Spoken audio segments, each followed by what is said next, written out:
Happy hump day to everyone in bad quarterback land. The stupid audio recorder ruined my intro, so let's just fucking open. He's made a mess of it. Even after I told Jay Cutler. he hasn't been picking Miami very well last week, Jay Cutler. ignored my sage advice and tried them against the Bills. Not only was Jay Cutler. disappointed in Miami, but also Jay Cutler. didn't start Houston on the road against an actual good opponent, one of like two in the entire AFC. As usual, you'll have a few days to assess of how much a mess you really made of it, and then you will forget you were ever featured here. Honorable mention to Jamarcus Russell, whose bench scored 51 points. Oh geez, do we have to start up with that segment again? This week's hottest segment as of late, Hot Top Picks, cooled off a bit this week as balancing out the Kirsch League's one top pick and the Turbush League's one worst pick resulted in a tie, keeping the Kirschers only 1 point ahead. Now it's time for Moneyballing It, and this week sponsored by Wade Wilson. As is common for Mr. Wilson, he knows exactly when to start and bench his teams down the stretch, and benching San Fran a week after they got him so many points was genius. The same was true about starting the Bucks a week after they scored a -9. If I suspect anyone here of stealing a sports book from the future and bringing it back to the present, it's Wadey McWilson. Or Jay Cutler. Honorable mention to Jeff George, whose bench scored -29. What's all the commotion? Oh, another damn goose made its way onto this slide. That could only mean Mr. Relegation Watch 2019 had another week where he scored 0 or negative.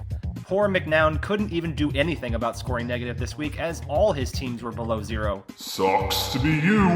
It's on to the Week 11 standings where we find Johnny Effie Moxon and his top two team starts from the NFC West, extending his first place lead to 134. Falling 9 points is Tyler Palco, who is the worst player over the last 3 weeks in the Kirsch League, priming himself for an eventual 6th place finish. In third, but not for long, we find Wade Wilson. He held off on a lot of early Trubinsky starts, waiting for just the right time to have the Bears take over a lot of his starts. Living his life between 3rd and 6th is TSSS Win, now currently in 4th. He's the only player in the Kirsch League who has had at least one of his teams score 30 or more BQBL points since week 6, and he's picked one of them 5 out of 6 of those weeks. Dropping to 5th after his abysmal week is Jay Cutler. Of his teams that have scored 40 or more points in a week, he's only started them 2 out of 7 times. Of course, during those 2 times, they scored over 100, so that's why he's not in the relegation talk. Still persisting in 6th somehow is Tony Banks, who has only played better than Cade McNown and Tyler Palco those last 3 weeks, scoring a paltry 31 total points over that span. Only 3 points back, we find Chris Wenke, who for the first time this season didn't start the Chargers when it was a good idea.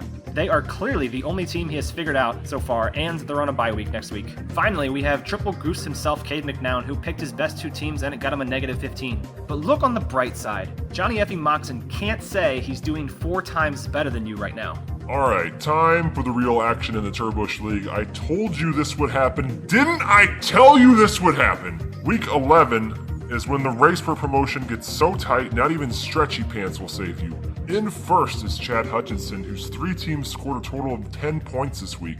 Ryan Leaf actually did a good job picking, he just didn't get any points. But then we have Jeff Moneyballin' It George, who had the guts to start Houston, and it surged him to only 18 points out of a spot. Johnny Football took advantage of Jameis Winston being Jameis Winston and having his typical 4-turnover game, including a fart. And it's not quite time to talk about a possible Colt Quinn Whedon comeback, but he does own Cincinnati, and they have proven lately to be completely awful. If I was him, I would ride that train until the wheels fall off.